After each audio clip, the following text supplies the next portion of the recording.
Mga kaibigan, mga kapatid, narito na naman ang inyong lingkod, Father Bob, isang paring Karmelita. Purihin natin si Jesus, Maria at Jose.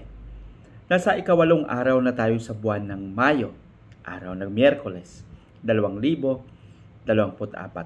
Maraming salamat sa inyong patuloy na pagsusubaybay, sa inyong patuloy na pakikinig sa napakasimpleng pagninilay na ito.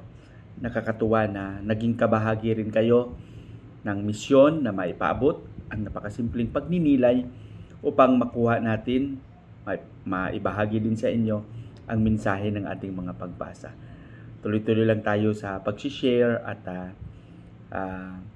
pakikinig. Ang aking dalangin palagi ay nasa mabuting kalagayan kayo palagi. Sa araw na ito, ang ating Ebanghelyo ay ibabahagi sa atin ni San Juan, Kapitulo 16, versikulo 12 hanggang 15. Sinasabi dito sa ating Ebanghelyo na gustong-gustong ipaabot ni Jesus at ipaalam sa kanyang mga alagad. Posible na hindi nila ito matanggap, pero ang katotohanan na kailangan ng umalis ni Jesus. At ang espiritu ng katotohanan ang siyang maging gabay ng mga disipulo. Alam nyo,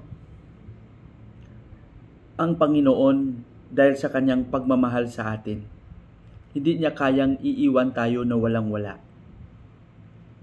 Umalis nga siya, pero inatasan naman ang banal na espiritu upang magsilbing gabay at liwanag natin sa ating patuloy na pagkilos at paggawa ng napakalaking misyon na sinimulan ni Jesus. Ang pag-alis niya ay siyang pagpapakita na ang mga naiiwan ay magpatuloy ng kanyang nasimulan. Siguro mga kapatid, sana tayo rin bilang binyagan, bilang tagasunod ni Kristo, bilang mga naniniwala sa Kanya, ang ating misyon ay ipagpatuloy ang kabutihang nasimulan ng ating Panginoon. Lahat tayo ay inatasan nito. Magsikap tayo na maging mabuti, hindi lang sa ating sarili, hindi lang sa ating mga kaibigan, hindi lang sa ating mga kakilala, kundi sa lahat.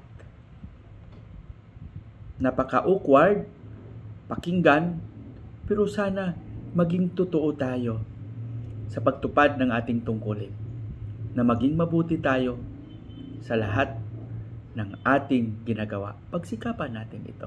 Patnubayan nawa tayo ng Panginoon. Sa ating panalangin, Panginoong Hesus, bukal ng kabutihan.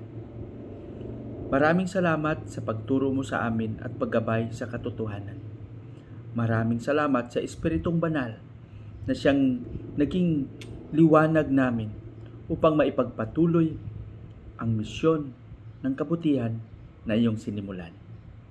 Amen.